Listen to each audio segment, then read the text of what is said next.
अस्सलामुअलैकुम, आदाब। मैं हूं मोहम्मद अकबर फारूक। एक बार फिर आपके दरमियान में हाजिर हूं कैंसर से मुतालिक वीडियो लेकर। मैं आप तमाम से मौज़रत ख़्वाह हूं कि मैंने काफ़ी दिन से कोई वीडियो नहीं बनाई। इसकी बुनियादी वजह यह थी कि लोग कोविड से मुतासिर थे और परेशान थे, तो मैंने मुनासिब नहीं समझा कि इस दरमियान में कोई कैंसर की वीडियो बनाऊं। आइए देखते हैं, आज हम उस कैंसर के मुतालिक बात करेंगे जो दुनिया भर में और हमारे इस मुल्क में भी सबसे ज्यादा परसेंटेज में लोगों को मुतासिर करने वाला है। मैं बात कर रहा हूं लंग कैंसर की। मुख्तसरन हम ये जो लंग्स है, ये हमारी बॉडी का एक इंटरनल ऑर्गन है जो हमारे इस सिस्टम को चलाने के लिए सब बहुत ही अहम किरदार निभाता है। सबसे पहले हम देखते हैं कि इसका असल में लंग्स होते क्या है और इसकी क्या कारकर्दगी है, वो देखेंगे। उसके बाद हम बात करेंगे कैंसर से मुतालिक। सबसे पहले ये कि लंग्स दो हिस्सों में होता है, एक राइट लंग, दूसरा लेफ्ट लंग। और ये जो राइट लंग होता है, इसके अंदर तीन हिस्से होते हैं, अपर लूप, मिडिल लूप और लोअर लूप।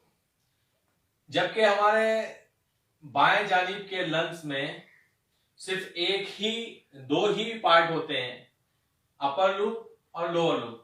और इसकी बुनियादी वजह यह है कि दरमियान में थोड़ा सा हिस्सा दबा हुआ होता है और इस हिस्से में जो हमारा सबसे अहम ऑर्गन है, हार्ट, दिल, वो यहां पर मौजूद होता है। इसलिए इसमें सिर्फ दो ही हिस्से होते हैं। और ये लंग्स को जो बुनियादी तौर पर हवा मिलती है, इसका ताल्लुक है ट्रैकिया से। ट्रैकिया कहते हैं गले की ये जो नली जा रही है, इससे लेकर के लंग्स तक जो नली जाती है उसको ट्रैकिया कहते हैं। और फिर ट्रैकिया दो हिस्सों में तकसीम होकर दोनों लंग्स में दाखिल होती है।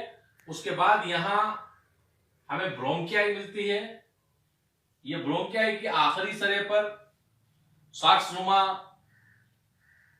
चीज होती है, जैसे मैं यहां पर मैंने ब्लू कलर से इसको बतलाया है। इसको कहते हैं अल्वियोली।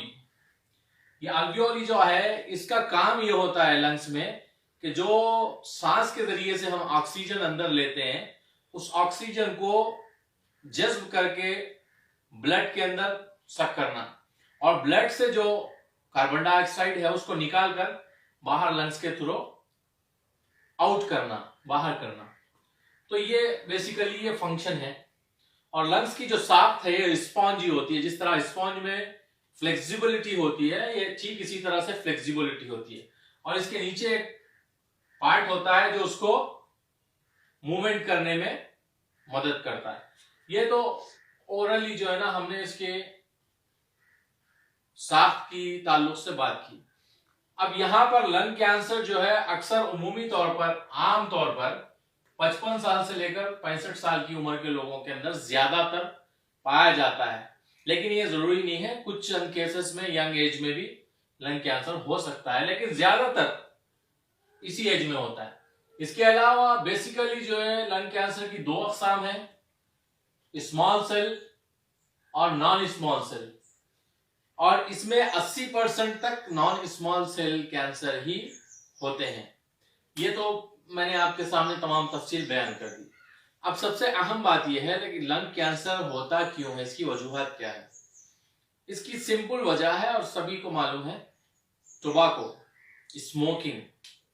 यानी कि जो लोग सिगरेट पीते हैं या बीड़ी पीते हैं, इस किस्म के सिगार पीते हैं, जो भी टोबैको को स्मोक करते हैं, यही लोग ज्यादातर 80% से ज्यादा इन्हीं लोगों के अंदर लंग कैंसर पाया जाता है। इसके अलावा चंद और वजूहात भी हैं, लेकिन वो बहुत रेयर है। जैसे अगर कोई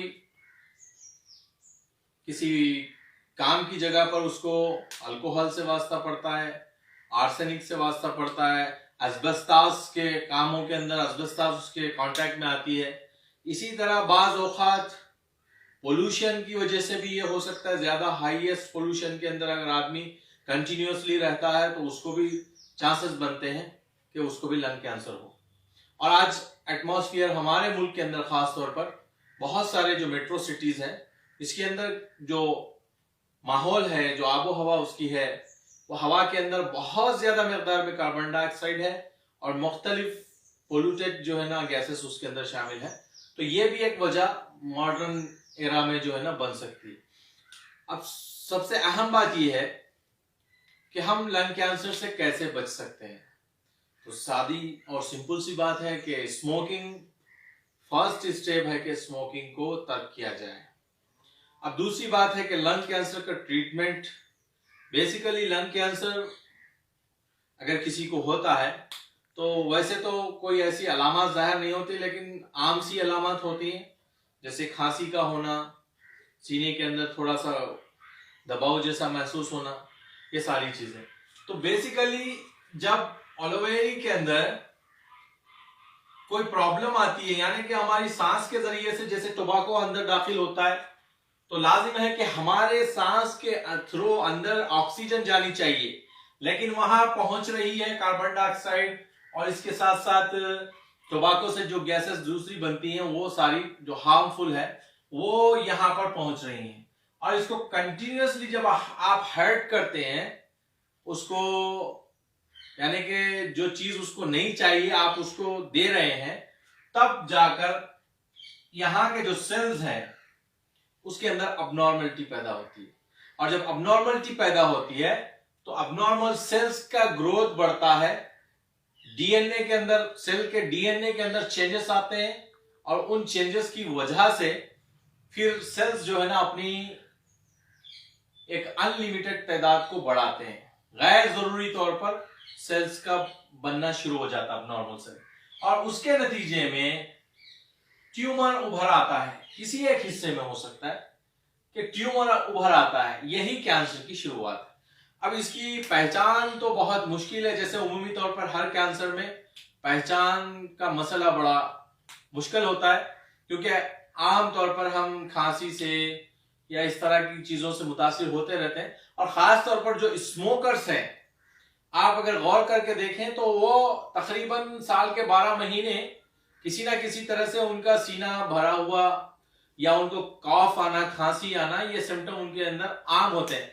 तो बुनियादी तौर पर यही वजह है कि उन्हें मालूम नहीं हो पाता कि कैंसर से मुतासिर है। लेकिन कभी कभार कुछ ऐसे चीजें आपको नजर आ सकती हैं, जैसे थूकने में कोई खून का आना और वो मुसलसल आना, या फिर खांसी के अंदर शिद्दत होना और खांसने के बाद किसी एक हिस्से के अंदर बहुत ज्यादा किसी किस्म का दर्द महसूस होना, ये चीजें हो सकती हैं, लेकिन जरूरी नहीं है कि ये कैंसर ही की कोई सिम्टम्स हो। तो बहरहाल आखिर में मैं बात कह के आपको अपनी वीडियो को खत्म करूंगा कि इस कैंसर का इलाज मुमकिन है और अल्हम्दुलिल्लाह हम इसका इलाज अच्छे से करते हैं और बिल्कुल नेचुरल तरीके से करते हैं। हम जो दवाएं इस्तेमाल करते हैं वो बिल्कुल नॉन साइड इफेक्ट, इसके अंदर कोई साइड इफेक्ट नहीं होता। और फिर मॉडर्न ट्रीटमेंट के साथ भी आप इसको इस्तेमाल कर सकते हैं, और उसके बगैर भी आप अगर हमारी दवाइयाँ लेते हैं तो इंशाल्लाह बहुत हद तक आपको शिफा मिलने की तकरीबन 80% से ज़्यादा चांसेस होते हैं।